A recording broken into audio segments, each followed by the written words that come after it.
Welcome to MAP, the bi-weekly market access podcast provided by Mars Market Access and Pricing Strategy, which is your healthcare consultancy in the German-speaking markets.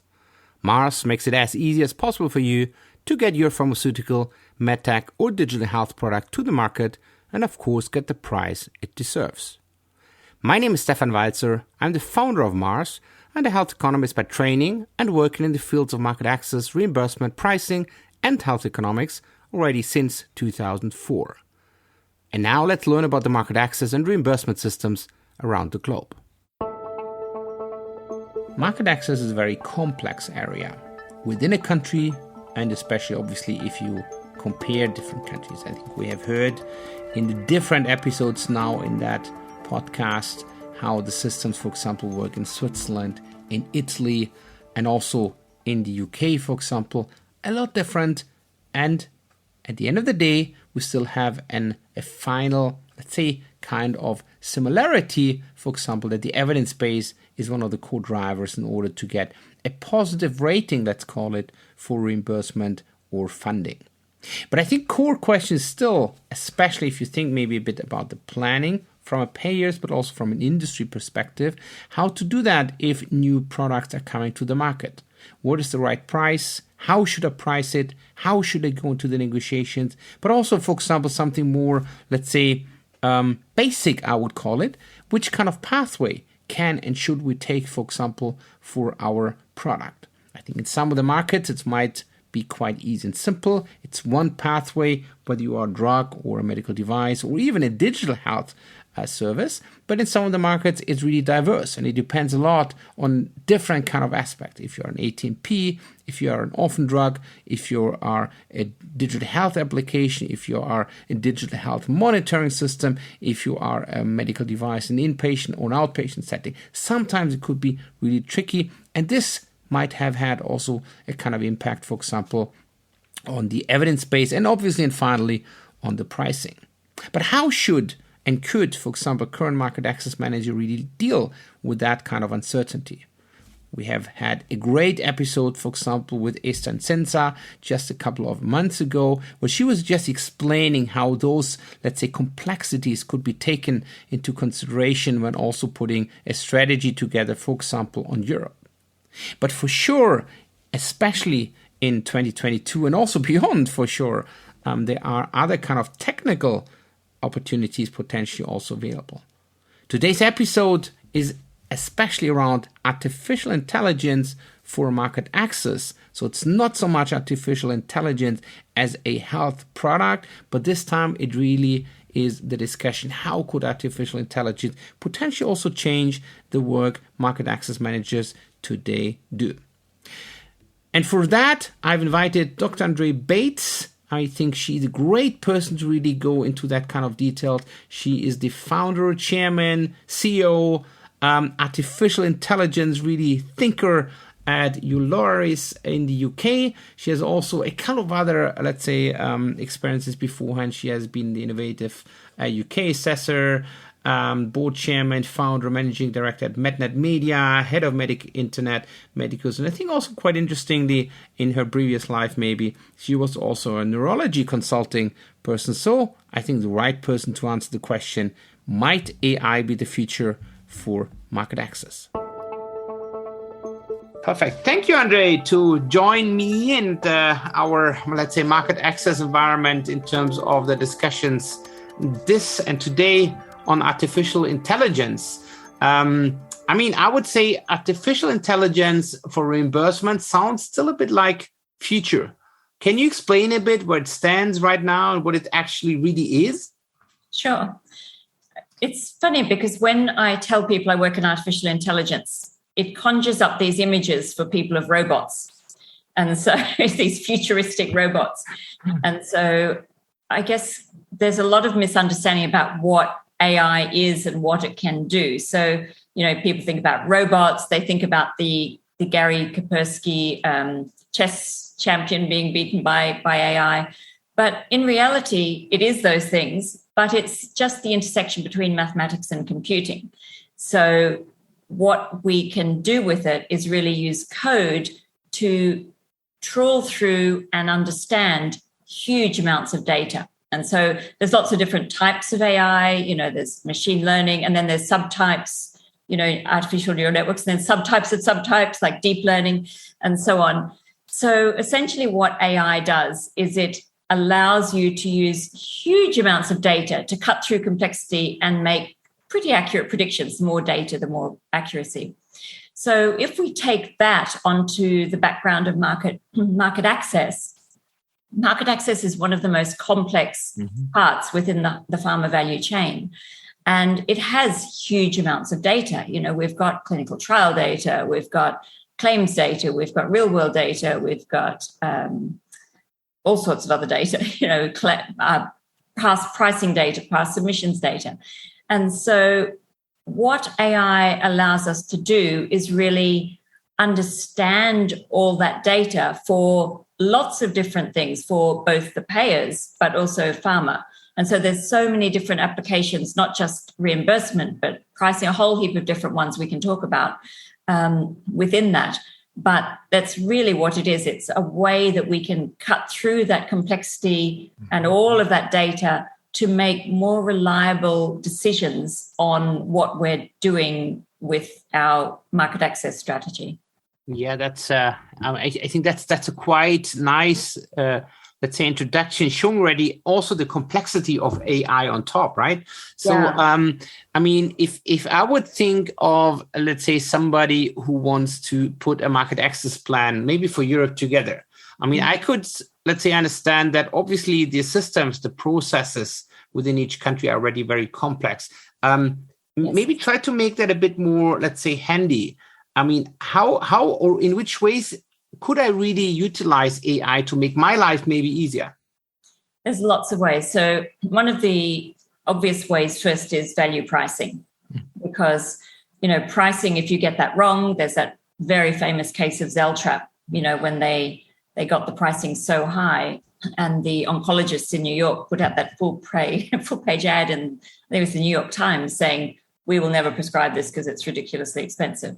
So, if you get your pricing wrong, it looks bad for you anyway, because that's a big issue, big drug pricing. But it means that you, will have delays if you get reimbursement, and you may not have the take up. So value pricing is a big area.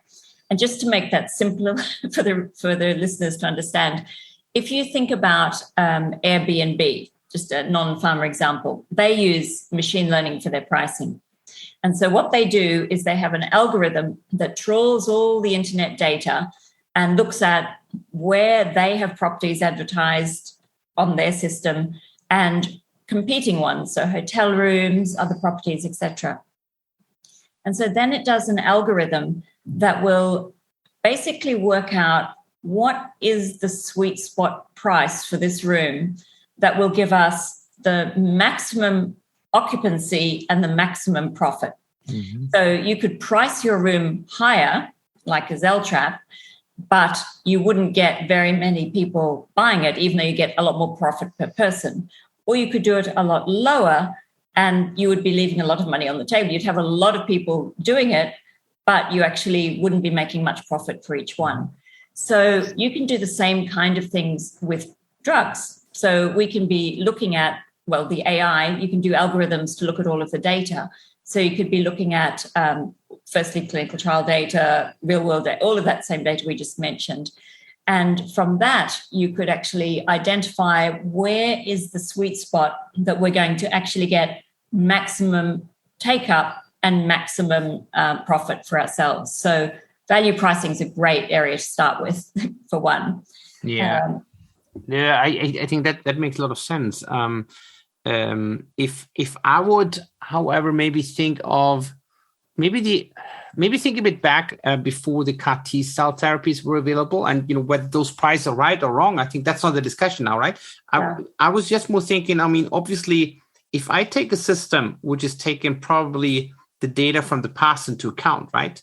And I would have something totally new, like a CAR T with maybe difficult evidence base on top, right? How would such a system deal with such, let's say, kind of additional complexity in terms of evidence base plus a really new innovative way of treating patients? It's an interesting question. We did a project in the US a few years ago that had a similar kind of thing, but it wasn't a CAR T. So what it was a biosimilar coming in, but there was no other biosimilars in that area. So it was, how do we price this for maximum hospital accounts, basically, to get that? And what we had to do in that case was really look at all of the different accounts of the hospitals and what they were doing. And we were able to identify some proxies. So there were other biosimilars, not in the same area, but they were proxy biosimilars. So we could actually start to look at how the different hospitals reacted to that proxy, which then allowed us to make predictions on what price for this hospital group. And that, I mean, the hospital groups had slightly different prices, but, what's the right price that we could get, maximum uptake in this hospital. So it's very difficult. It depends on the data. So that's always the key thing with the pharma. It's identifying how could we actually find something that would make sense. And so, with COVID, a lot of the old data in so many different areas in pharma kind of went out the window because basically the situation was so different that it didn't make sense the way things were. So it's about finding data that is going to make sense for that situation, and how probably also triangulating data is a really important aspect there too, looking at what other aspects of what other data sources might be influential. Like you might be thinking about some kind of rare disease data, for example, that might have a parallel or something like that. Yeah. So it's rather, if I understand you correctly, it's rather the way that AI should, let's say, support, let's say, the thinking process will probably anyway current market access managers are as well doing when they put their plans together, right? Yes. It's an interesting way because it's really finding the connections between a huge amount of data. And someone was saying to me the other day, actually, a friend of mine was talking about someone who said they were very intuitive and they could always predict things with their intuition. And a friend and I were talking about that and saying, maybe that's the brain doing AI, basically, finding the connections. And this person thinks it's intuition, but it's actually, they have a really good developed way of, finding the patterns really quickly. So yes, it is definitely mimicking what they're doing, but it's capable of processing so much more data without any, I was going to say without any bias, but that's not necessarily the case.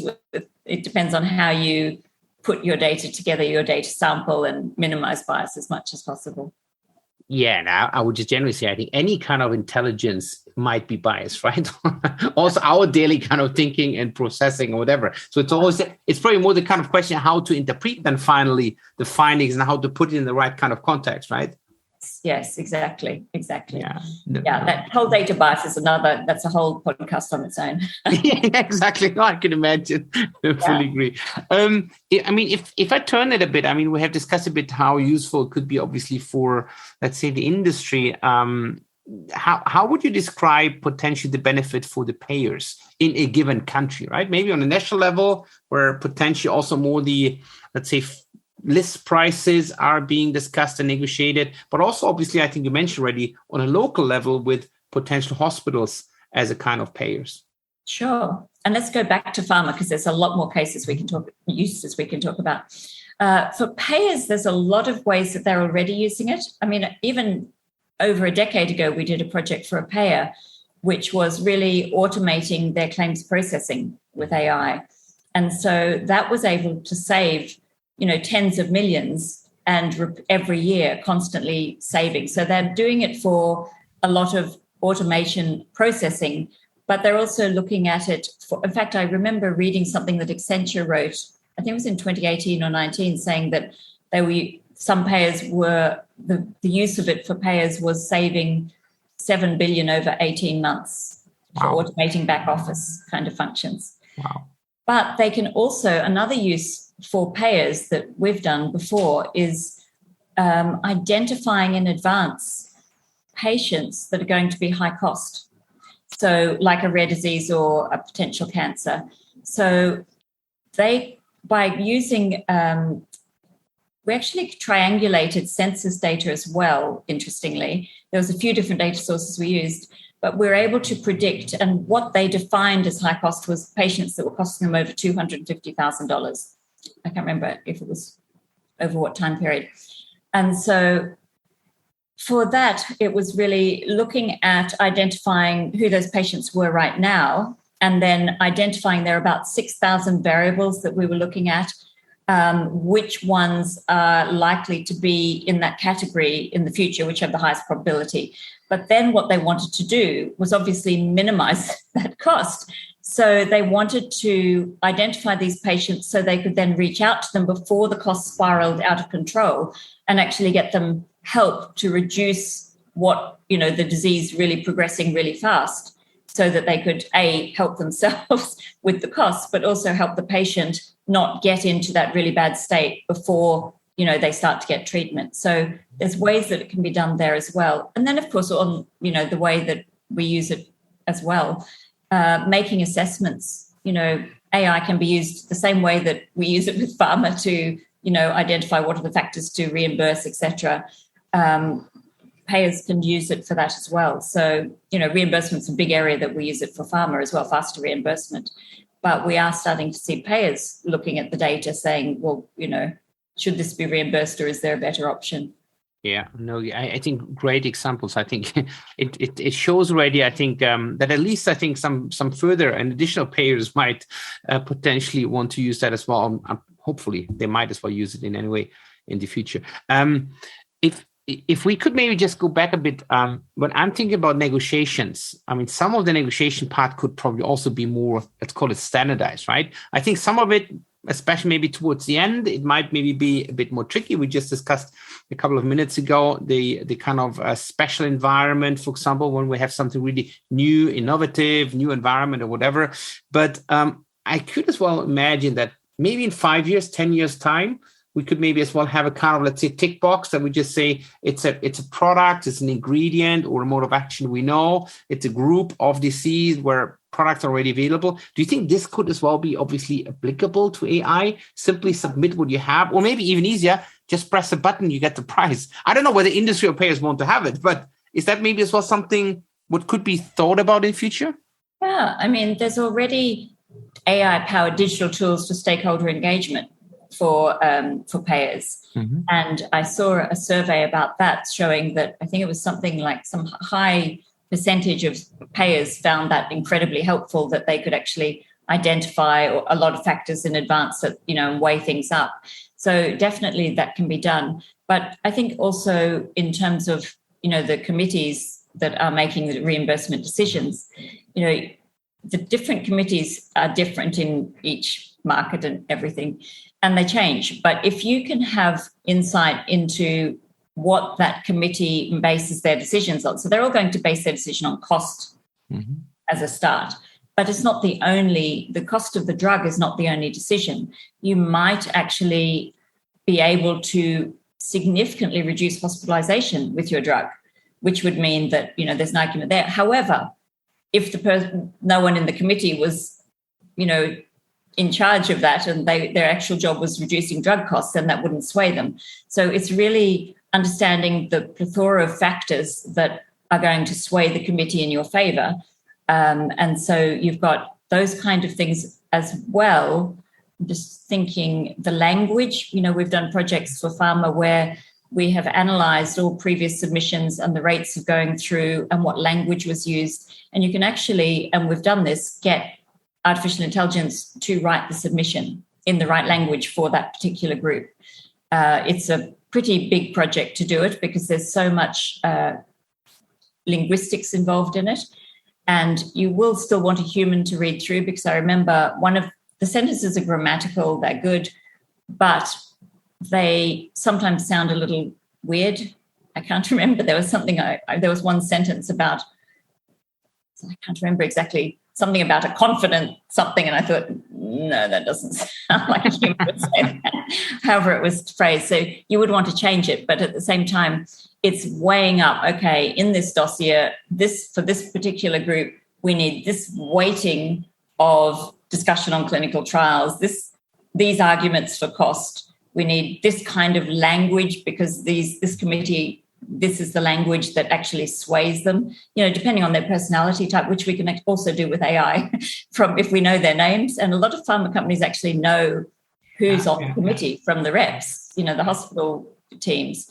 So if you do know that, there's loads of tools like, Crystal Knows and Cyrano and a whole heap that actually just from someone's name and their LinkedIn account and other accounts online, it can give you their personality and tell you what language to use for them, what kind of person, So there's a lot of that kind of thing that is already being done with AI for pharma.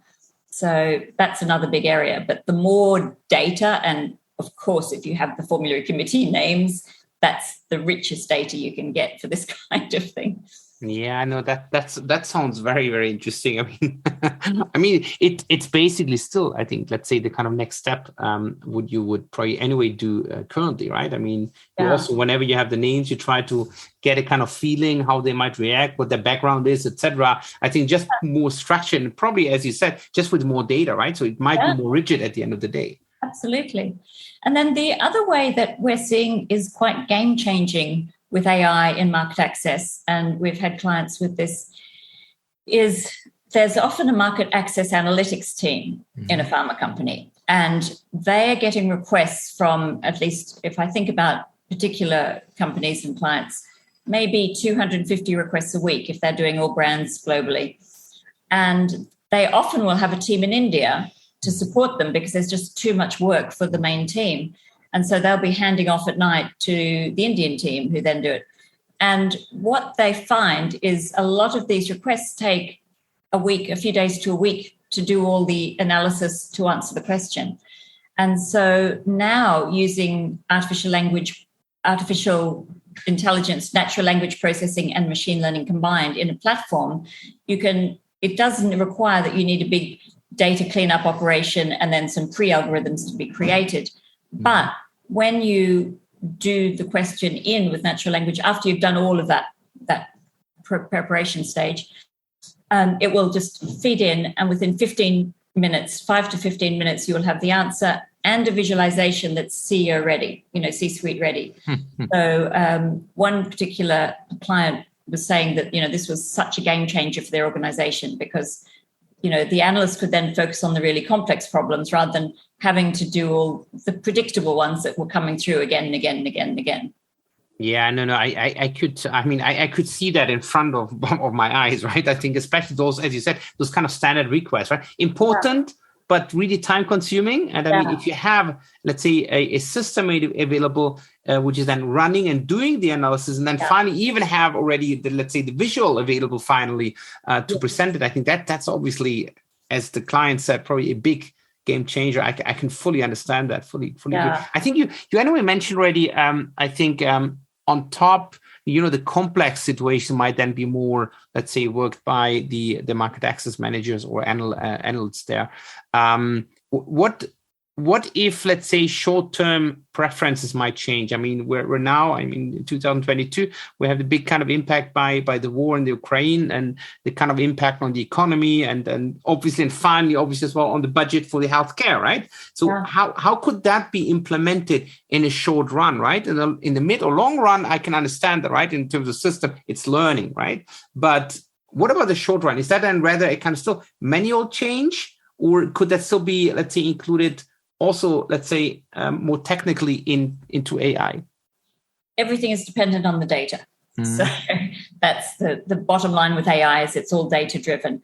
So if you can collect enough data on that change quickly, then yes, it can be pretty much integrated really quickly. So it's very dependent on what you're doing, what kind of data. So you might be able to get a lot of language data on those kind of changes really quickly, what the formulary discussions, what discussions going on online, things like that within the industry, within the payer groups. But it's very dependent on the data. But again, in this space, there's so much data.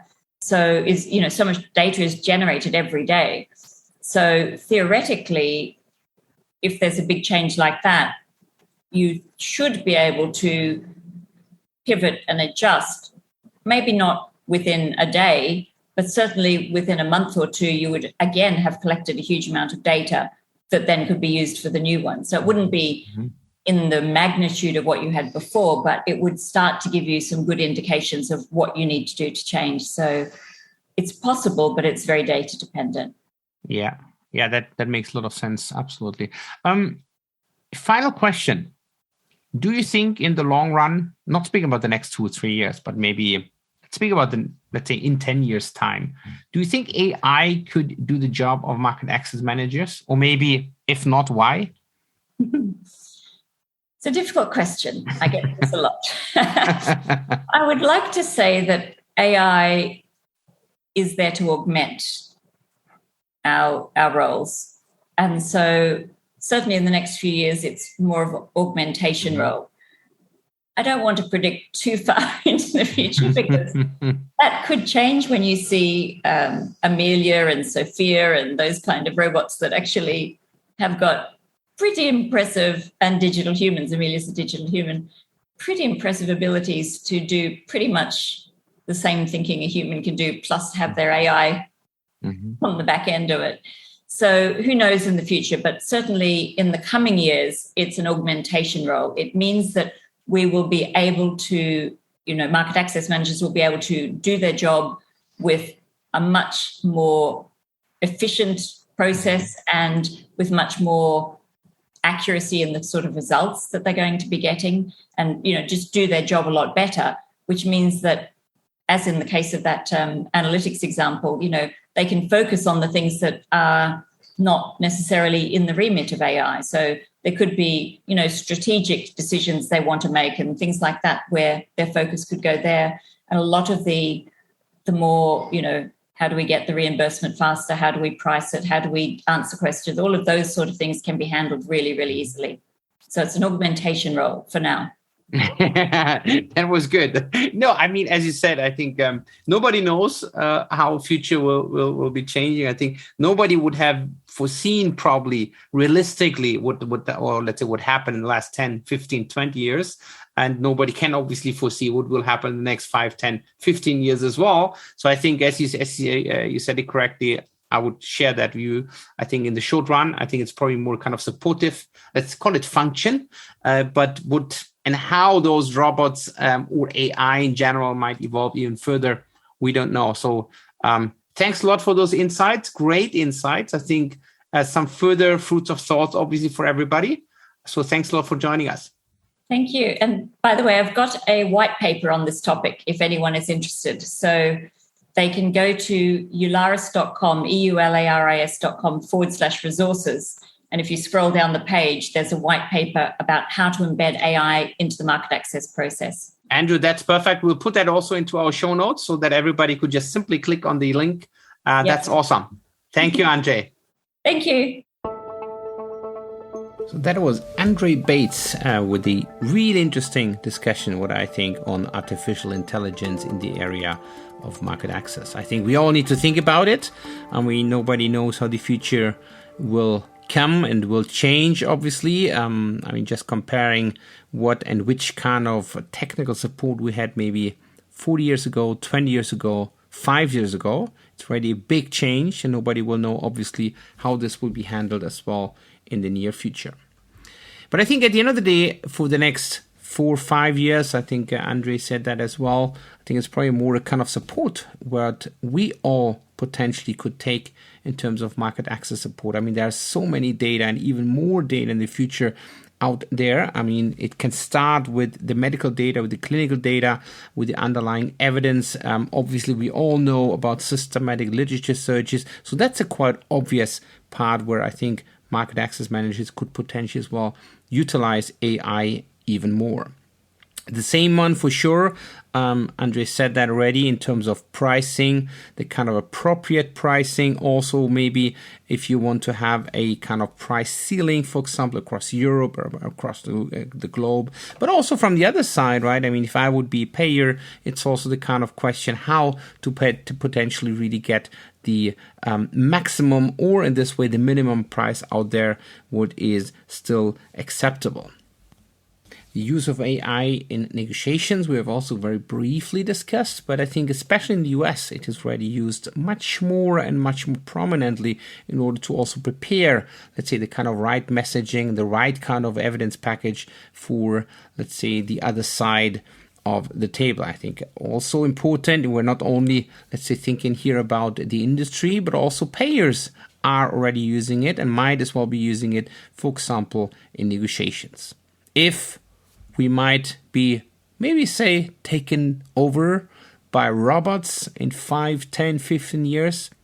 We can probably doubt it currently, but I think it's at least something we should have a look for, meaning that we should be able to really utilize the support function, the augmented function, as Andree said, of AI into our, let's say, planning in terms of strategy and tactics.